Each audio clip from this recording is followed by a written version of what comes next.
And welcome to the Hash. How you guys doing today? Looking good. We got David Morris, What's going on, man? Tyrone Ross, and Sam Kessler kicking it off this Hello. morning. I think we're starting off with Tyrone and central banks. Pretty interesting story out of the BIS. Interesting and gross, if I'm being honest, but 9 out of 10 central banks are looking at developing a digital currency.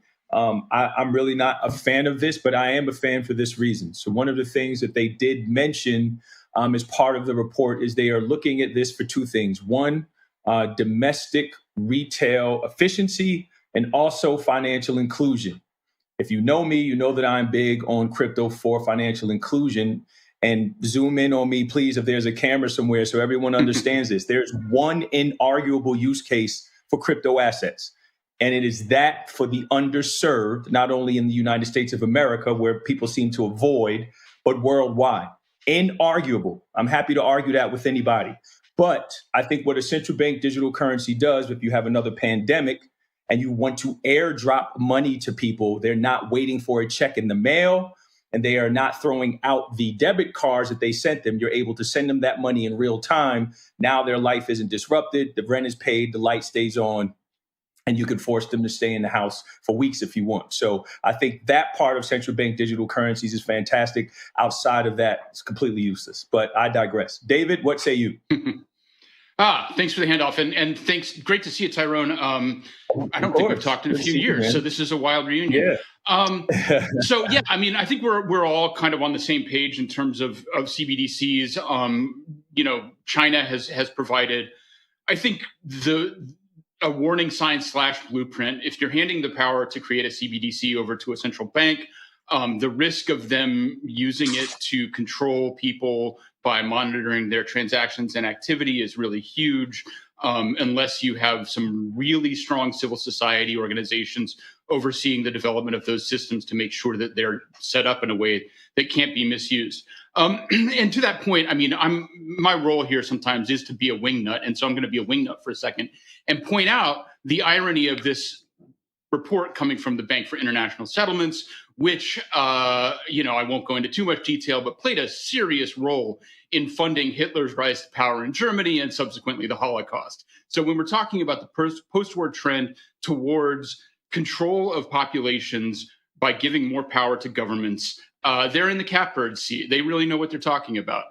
So I'll just honestly leave it at that. CBDCs are generally not great. I guess let's actually throw it down to Sam. I'm sorry to put you on the spot, but we have a new co-host / guest here, Sam Kessler, who is one of our great reporters for Layer 2.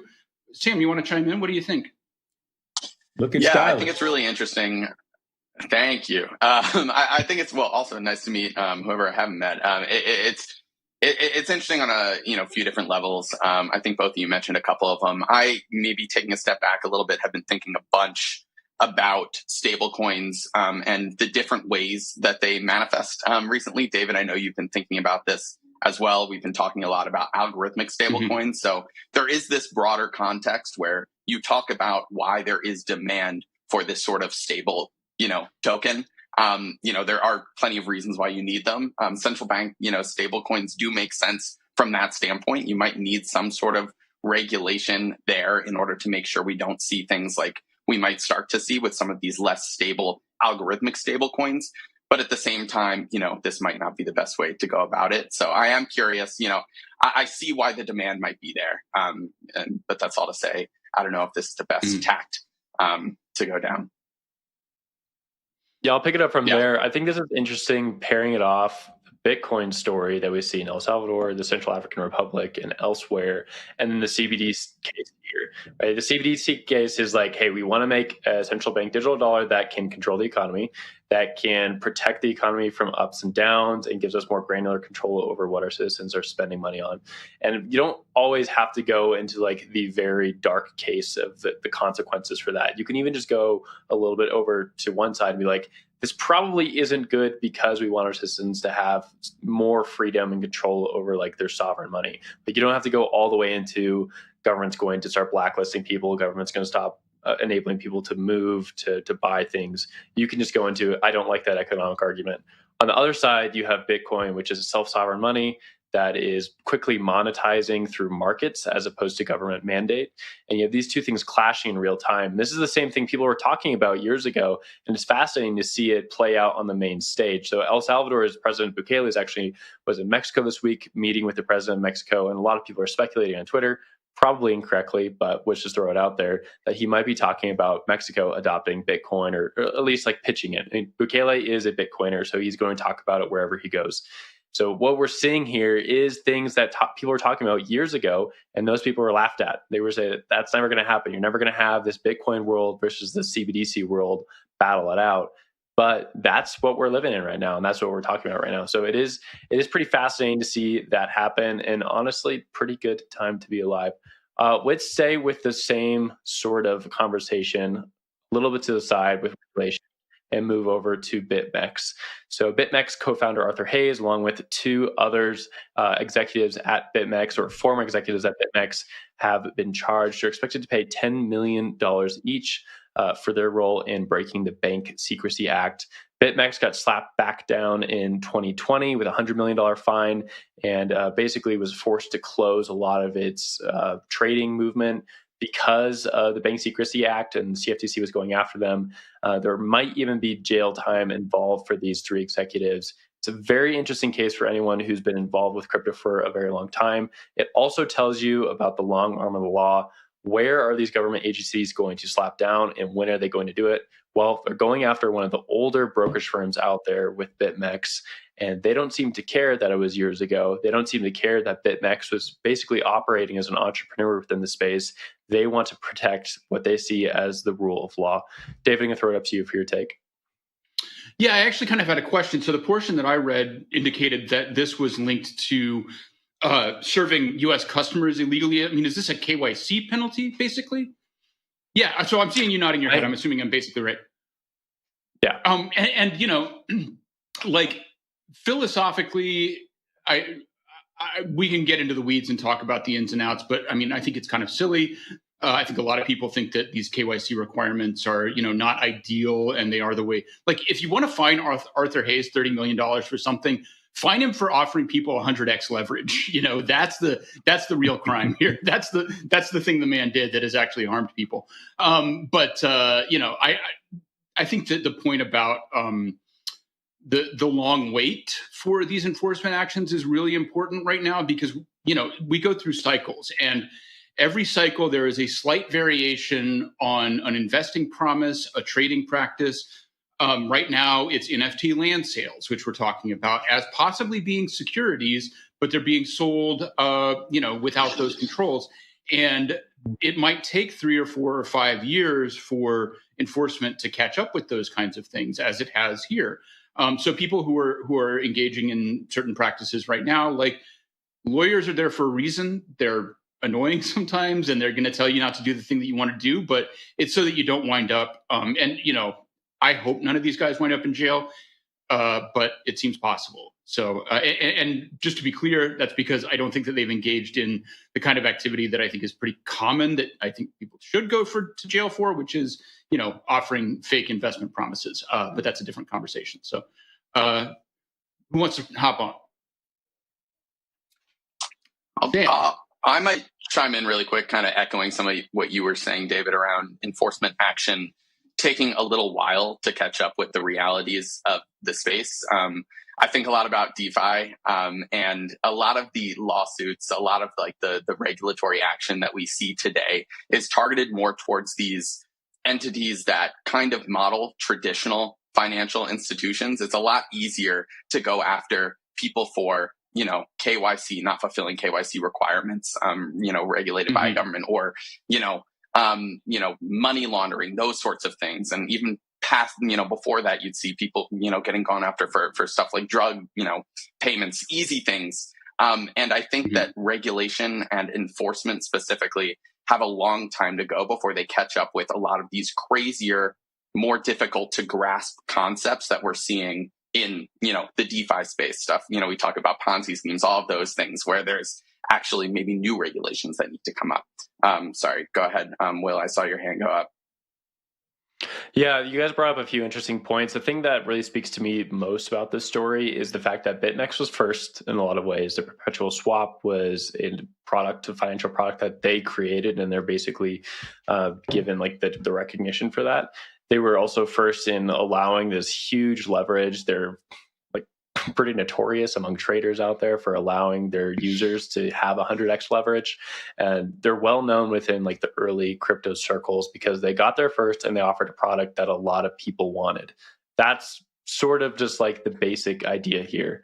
At the same time, they ran up against an old piece of legislation, the Bank Secrecy Act, that was from the 70s, and they got smacked down by it. Take that against something like Coinbase, which grew very slowly, lawyered up, made sure they didn't list tokens that they couldn't defend, and they haven't really had any problems. Like there's been some things here and there, but you're not seeing Brian Armstrong being taken off to court and taken down for $10 million. That's not happening. What you are seeing is that with BitMEX. Another example is Binance, right? They hopped all over the world, jurisdiction to jurisdiction, and they got so big so fast that governments almost couldn't knock them down, right? CZ just found a jurisdiction that he could operate in, and there you go. He's got an economy to grow with, and whatever economy he ended up with is pretty happy that he is there. So it's wild to see like almost the different iterations of exchanges that have been around for a while, and which ones were successful and which ones were not, just because of the timing and because of the clientele they were servicing. But I think it's time to go into a break. Next, we're talking about Juno, something with a whale and fat fingering an address, leading to a lot of lost money. But we'll pick it back up after break.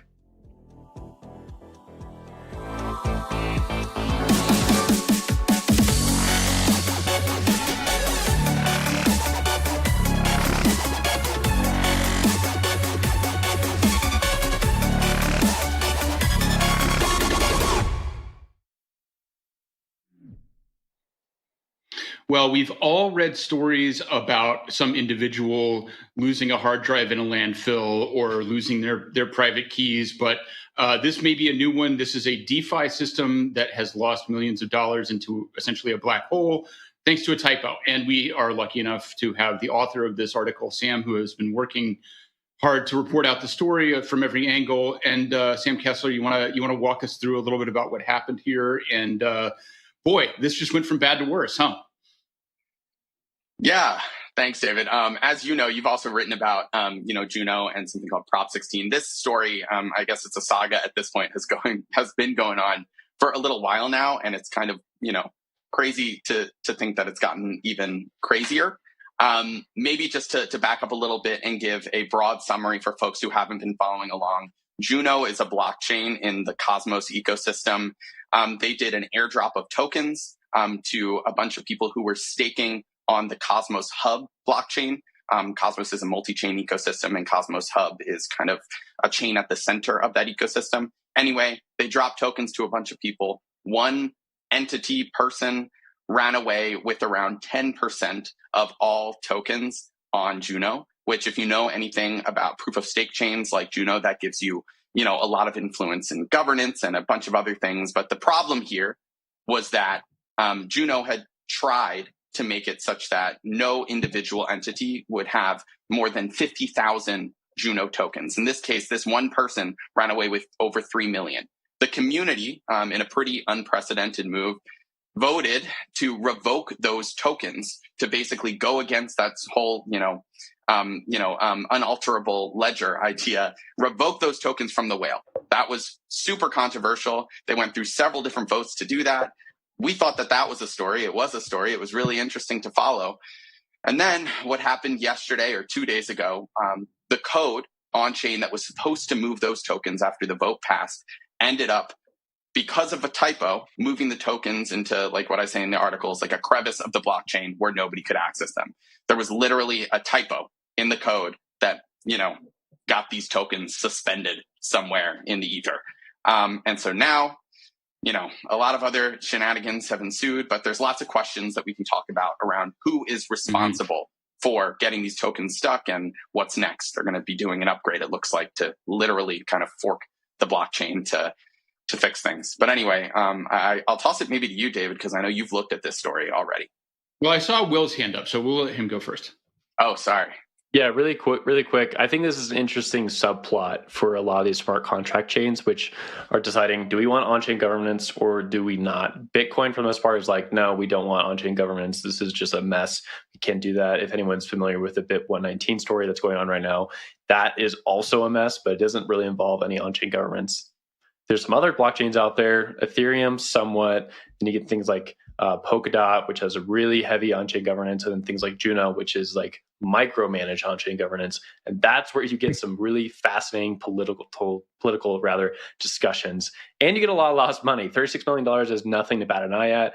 Any one of us had $36 million, we would not be on the show. We'd be on a beach somewhere enjoying life, right? So that is a ton of money to fat finger and lose. And it's going to keep happening. Like this has happened in the past as well. If you go back to Polkadot's history, when they were working with, they're in a firm called Parity Tech at the time, 2017. And they had a wallet that they lost for about $70 million worth of Ether at the time, caused a huge disruption and split in the Ethereum ecosystem. And it's still there today, I think. It's still there. It's still there. It can be somewhat attributed as like a flashpoint for why Polkadot and Ethereum went separate ways and haven't really worked with each other since. There's some other stuff into that story, so I'm making it too simple. But these on-chain governance mess ups, and they do happen, they cause these huge disruptions and they cause a lot of lost money. Dave, I'll kick it up to you for your thoughts. Well, I actually wanted to pose this as a question to Tyrone, who has worked a lot on the kind of financial advisory. And, we don't do any financial advice here, but I'm curious sort of at a high level how you think about how something like this impacts the way you value an asset, because this is like, you can have these human mistakes or even purely technical mistakes. We see a lot of hacks too. So, and I know that I'm putting words in your mouth, but I gather you're more focused on the stable end of the market, things that are more established. But just from a financial perspective, how do you think about, they're like tail risks, basically. You can have things go very bad very quickly. Well, that's immediately what I thought about. I thought about it from the regulation angle. The more these hacks continue to happen, you just know that this administration is going to come down harder. And I'm already that they're going to fat finger that, if you will. They're definitely going to go heavy on the regulation here. So that bothers me. The other side is wealth managers and those dealing with money look at this and say, okay, we never want to take custody. We never want to be responsible for exchanging assets or have that happen.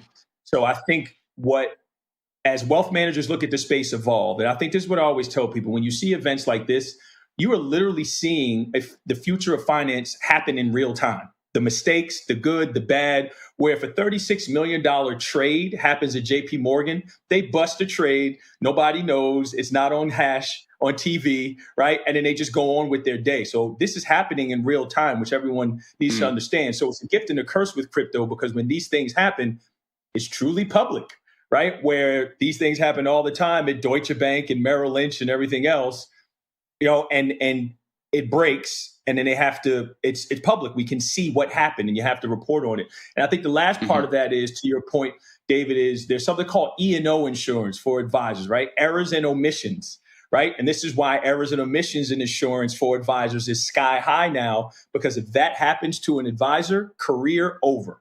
It's done. There's no coming back. So those are my two Satoshis on it.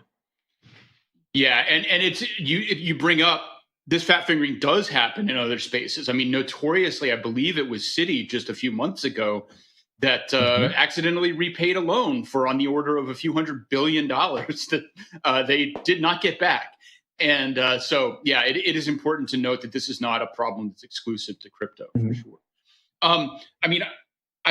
So I think we are going to move on now to our final item of the day, which is pretty significant. We have the U.S. Treasury issuing its first sanctions ever for a Bitcoin mixer. I think any crypto at all mixer, but in this case, it's a Bitcoin mixer that is at least reportedly linked to North Korea and has been used to launder some funds from the Ronin hack. I'm sorry, I probably misspoke. It must not be a Bitcoin mixer if they were laundering ETH, but this is pretty significant. It's a first. We'll talk a little bit about the implications.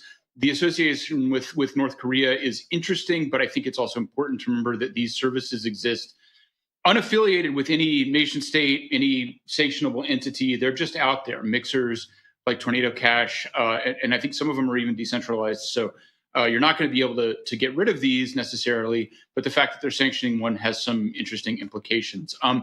Will, what do you think? What do you think of the role of mixers in the ecosystem, and what implications this might have? And particularly, I do want to get to talking about fungibility of tokens and tracking and blacklisting and what that gets to. Yeah, totally. And just to confirm what you said, the article does say that this is the first time a crypto mixing service has been added to OFAC's sanctions list.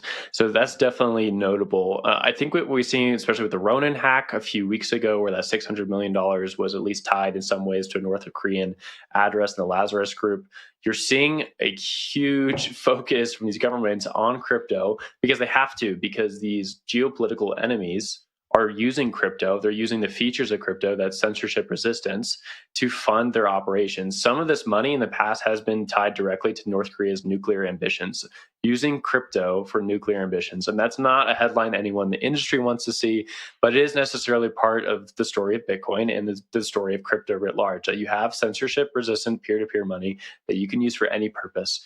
And these mixers are really the focal point. They're like the centralized weak link in all this. A blender or a mixer, what essentially happens is that people deposit coins from every different part of the world. They put them in, say, like a purse. You jangle the purse, and then everyone can pull out the same amount of coins they had previously, but you end up with a different physical coin. And that is nice for privacy, but it's bad for regulators or government agencies that are going after the bad actors here, and they want to be able to track that money. So David, to your point about fungibility, Bitcoin has some nice fungibility properties about it. That means that like you can sort of track UTXOs, which is like really what a Bitcoin is. You can sort of track those Bitcoins and where they're going in and out, but sometimes it gets a little loopy. And then those are things like Ethereum, which is a different blockchain model, and it's a little bit easier to track it. And then you get things like privacy coins, which are able to break the link between the past users and the current user. And you have like this wide spectrum across the board for cryptos. And governments are going to increasingly put pressure on the weak links. I think that's probably Bitcoin and to some degree Ethereum. And then they're going to slowly go the other way and start moving towards some of these privacy coins. And for now, I think it's these mixers. They have to go after the mixers. They have an IP address, or they can find the server and they can shut it down. Luckily, I think for privacy advocates like myself, I think there's ways to combat this. You can boot up another mixer pretty trivially at some point. And there's some other services out there like Samurai that enable you to keep your coins pretty private. But at the same time, I think we're going to continue to see these headlines. Tyrone, I want to get your take on this, though, so throwing it up to you. Well, this is just funny to me because the biggest mixer in the world are banks. So, and then if you look at banks and money being laundered, the greatest way to launder money, right, and the most useful tool in that is the $100 bill. These are facts. So I think this is just interesting to me where crypto just creates this duality of where you stand in your morals, values, and principles. And I keep saying that all it does is shine a light. It's a big disinfectant on everything that is wrong with financial services overall. So it's funny that they would go after this, but if you look at the existing system, they haven't really done a good job of fixing that. So that's really when I see these things, that's what really matters to me. And then also, just really quickly on this point, if you look at Russia, now North Korea, when you the point that you brought up, Will, about we don't want crypto involved in those headlines, but you also can't stop it the same way folks use cash for nefarious things they're doing with crypto. So if these countries that are obviously oppressive worldwide are using this, then yeah, they're taking the use case that we all love and using it for their own purposes. But Sam, you wanted to chime in? Yeah.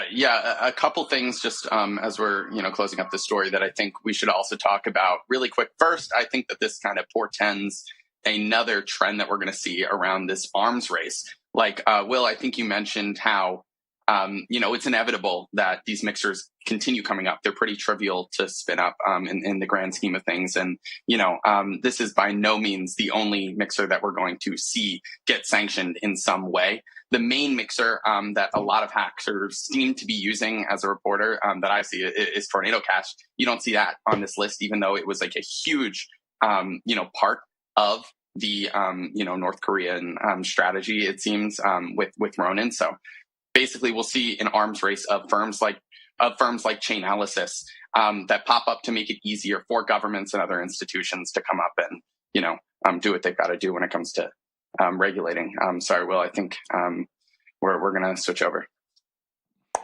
Time to wrap up. That's a show for today. Yeah, definitely a story to keep watching. These mixing services are not going away. It's Tyrone Ross above me, David Morris over there. Oh, over there. Sam Kessler to my right. Good seeing you guys. Thanks for listening. If you enjoyed today's show, be sure to check out the podcast version, The Hash for Your Ears. It's also pretty good. You get to listen to David Morris's silky voice on the podcast, so it's pretty good stuff. And don't forget, Consensus is coming up. We have a little bit over a month until Consensus in Austin. The crypto 5 weeks. Austin, Texas. Be there. Be there. Absolutely. No, I don't know what you're plugging, Tyrone, but go for it.